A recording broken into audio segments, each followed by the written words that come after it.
વિદ્યાર્થી મિત્રો, હવે આપણે જોઈશું હડપ્પીય સભ્યતાનું આર્થિક જીવન. તો સિંધુ ખીણ સભ્યતાના લોકો ખેતી, પશુપાલન, હુન્નર જેવા ઉદ્યોગો કરતા હતા, જેમાં ખેતીમાં ઘઉં, જવ, વટાણા, તલ, સરસવ, બાજરી આ બધી ખેતી એ લોકો કરતા હતા, જે અત્યારે આપણે સાંભળેલી છે. ખેતીમાં જમીન ખેડવા માટે તેઓ હળનો ઉપયોગ કરતા હતા. પશુપાલનમાં ગાય, ભેંસ, બકરી, ખૂંદવાળા બળદ તેઓ પાળતા હતા. આ બધા જ ખૂંદવાળા બળદ એટલે કે ઉપરની તરફ એને ખૂંદ વધારે હોય છે, બરાબર. એટલે આવા પ્રાણીઓ પણ અત્યારે હાલ આપણે જોઈએ છીએ. તેઓ આંતરિક અને આંતરરાષ્ટ્રીય વેપાર કરતા હતા. આંતરિક એટલે અંદર અંદર અને આંતરરાષ્ટ્રીય એટલે કે બહારનો વેપાર હોય તે. અહીંનું સુતરાઉ કાપડ એ છેક મેસોપોટેમિયા અને તેના માધ્યમથી ઇજિપ્ત સુધી પહોંચતું હતું, એમ ઇતિહાસકારો માને છે. આ ઉપરાંત તેમના વ્યવસાયોમાં માટીકામ, ધાતુકામ, મણકા બનાવવાની કલા, શિલ્પકલા આ બધી જ વસ્તુઓનો પણ સમાવેશ થાય છે. હવે આપણે જોઈશું હડપ્પીય સભ્યતાનું સમાજ જીવન.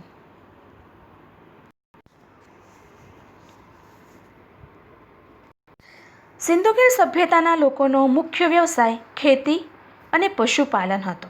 આ સમયની પ્રજામાં ખોરાકમાં ઘઉં, જવ, બાજરી, વટાણા, તલ, ખજૂર વગેરેનો સમાવેશ થતો હતો. એટલે કે આ લોકો ખોરાકમાં આ બધી વસ્તુનો ઉપયોગ કરતા હતા.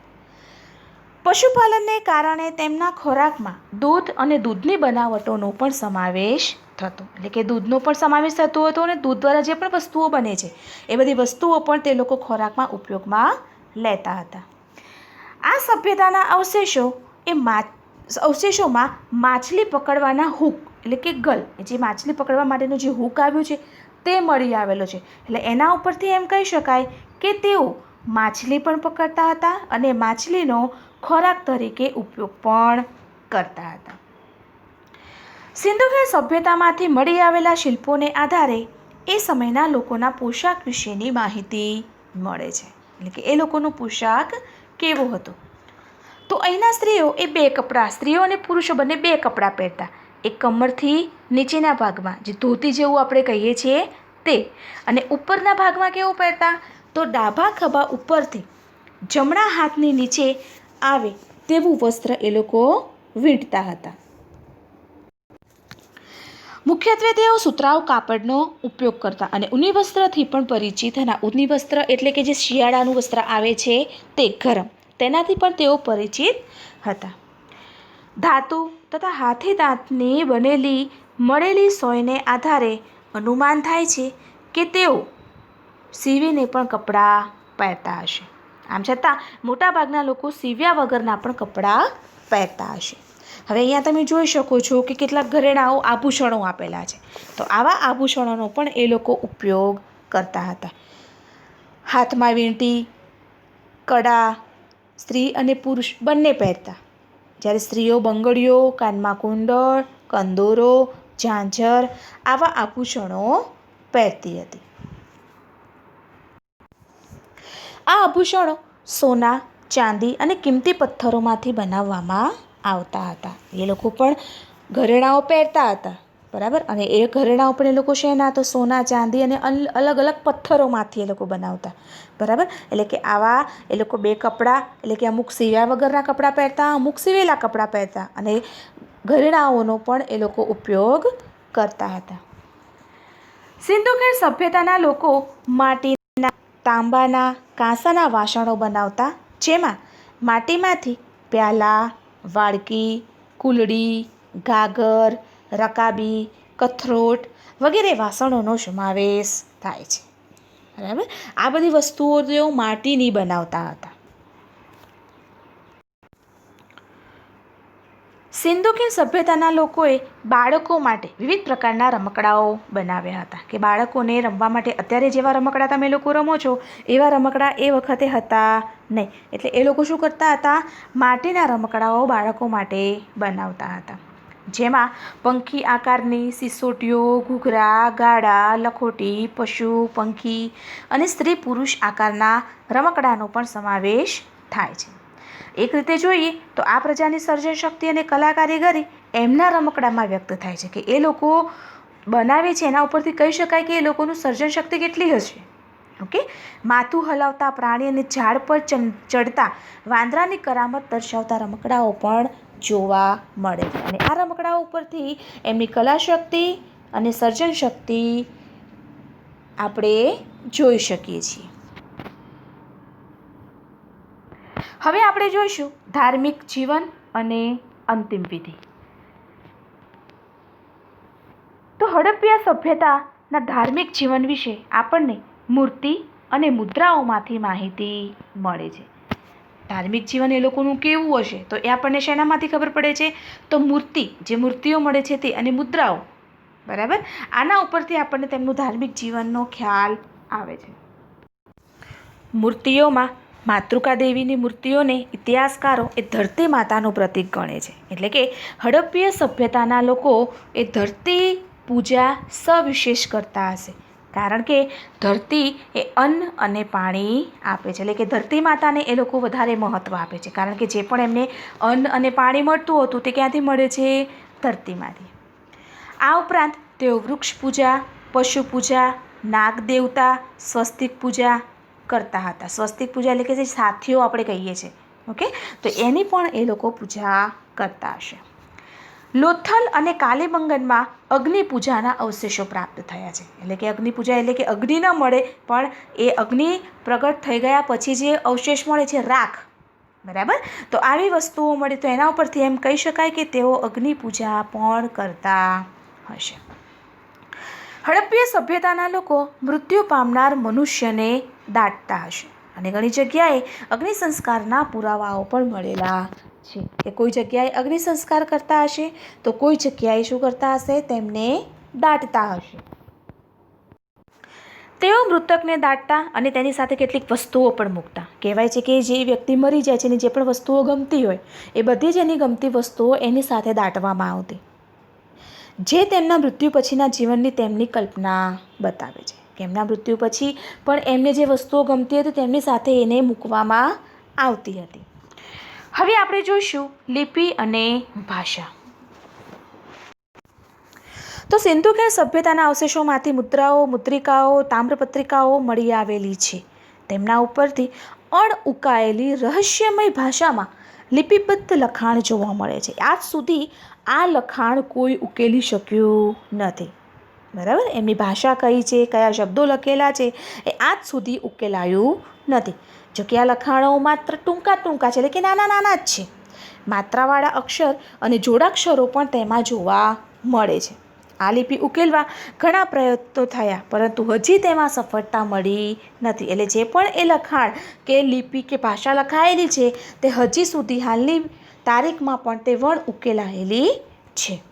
હવે આપણે જોઈશું તો ગુજરાતમાં હડપ્પીય સભ્યતાના સ્થળો. ગુજરાતમાં કયા કયા સભ્યતાના સ્થળો મળી આવેલા છે?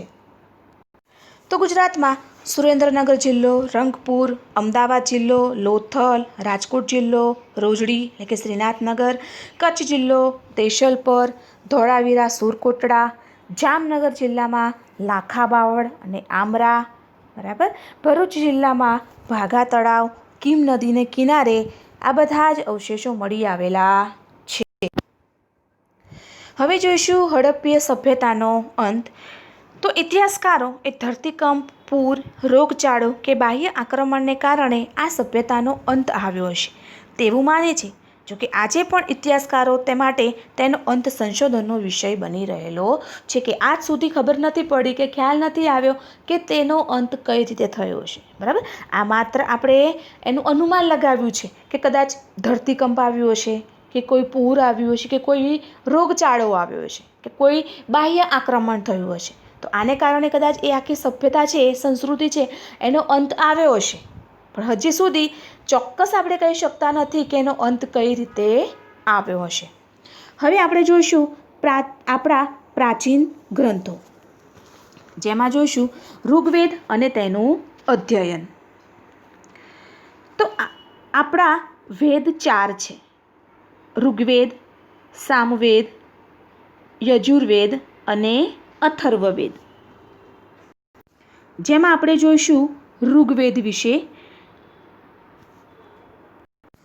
તો ઋગ્વેદ એ આપણો પ્રાચીનતમ ગ્રંથ છે, જેમાં 10 મંડળોમાં 1028 પ્રાર્થનાઓ, જેને સૂક્ત કહે છે, તેનો સમાવેશ થાય છે. ઋગ્વેદ એ પ્રાચીનતમ જ્ઞાનનો ભંડાર છે. તે પ્રાચીન સંસ્કૃત કે વૈદિક સંસ્કૃત ભાષામાં લખાયેલ છે. ઋગ્વેદના માધ્યમથી આર્યોના રાજકીય, સામાજિક, આર્થિક અને ધાર્મિક જીવનનો પરિચય મળે છે. ઇતિહાસકારો, પુરાતત્વવિદો ઇતિહાસ જાણવા માટે પ્રાચીન અવશેષોની સાથે ઋગ્વેદનો પણ અભ્યાસ કરે છે. એ લોકોને જે અવશેષો મળ્યા છે એ અવશેષોનો તો એ લોકો અભ્યાસ કરે છે, પણ સાથે સાથે ઋગ્વેદનો પણ અભ્યાસ કરે છે, કારણ કે આપણો જૂનામાં જૂનો સૌથી જૂનો વેદ કયો છે? ઋગ્વેદ. ઋગ્વેદના કેટલાક સૂક્તો એ સંવાદ રૂપે છે. ઋગ્વેદમાં પ્રજાકીય જીવનના ઉલ્લેખો જોવા મળે છે, કે પ્રજાના જીવનમાં કેવી રીતે એ લોકો કરતા હતા.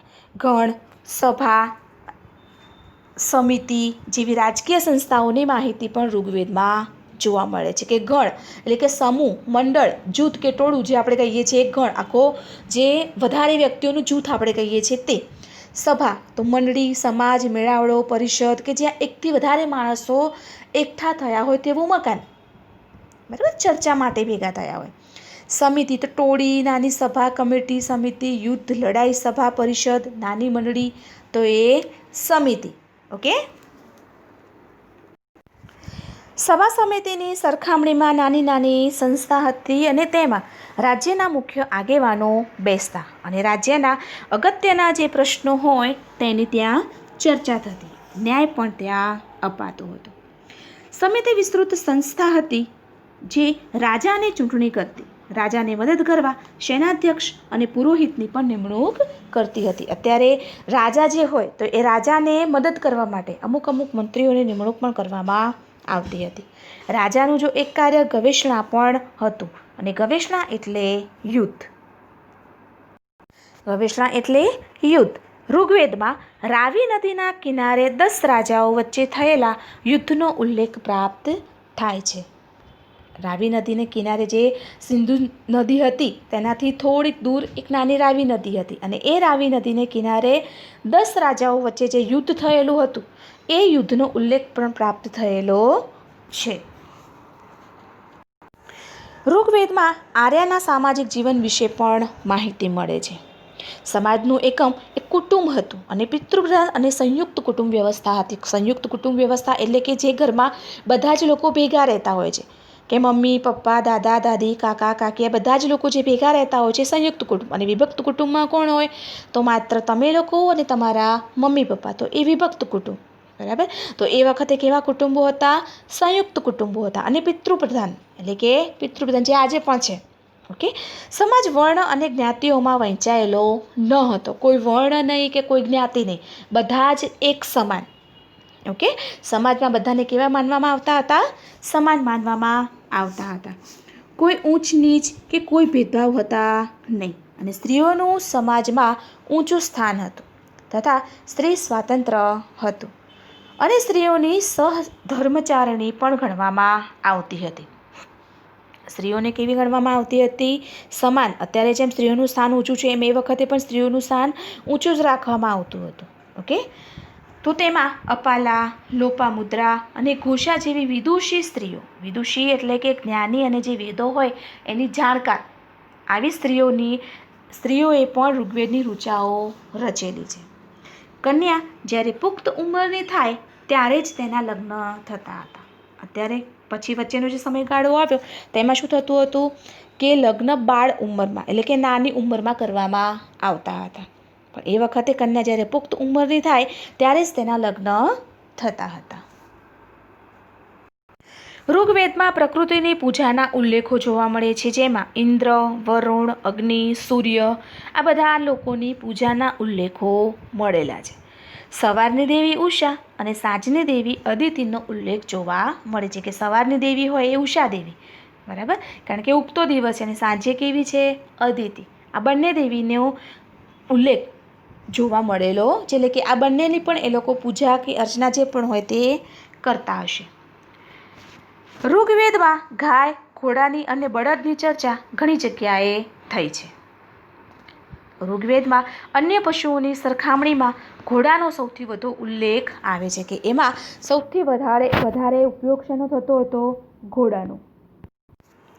પશુઓ માટે યુદ્ધ કરવું એ કબીલાઈ જીવન જીવતા લોકો માટે સામાન્ય હતું. કબીલાઈ જીવન એટલે કે અમુક કબીલાઓમાં લોકો જીવન જીવતા હતા, તો એમાં યુદ્ધ કરવું એ કેવું હતું? સામાન્ય હતું. સંપત્તિ મુખ્યત્વે પશુઓની સંખ્યા પર આધાર રાખતી હતી કે જેટલા લોકો, જેની પાસે પશુઓ વધારે એ લોકો કેવા? પૈસાવાળા. બરાબર. તો સંપત્તિ શેના ઉપર આધાર રાખતી? તો પશુઓની ગણતરી ઉપર આધાર રાખતી હતી. પશુપાલન સામૂહિક રીતે થતું અને ઋગ્વેદકાલીન અર્થવ્યવસ્થાના પ્રારંભિક ચરણમાં કૃષિ એ ગૌણ હતી. પશુનું મહત્ત્વ વધારે હતું, કૃષિનું કેવું હતું? ઓછું હતું. કૃષિ એટલે ખેતી.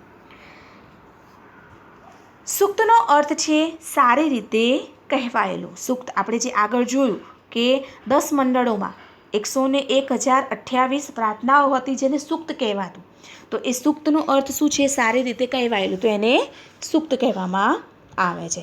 તો વિદ્યાર્થી મિત્રો, અહીંયા આપણો પાઠ 3નો વિડીયો પૂરો થાય છે. હવે આની સાથે જે પણ તમને PDF કે લખાણ મોકલવામાં આવે તે તમારે લખવાનું રહેશે.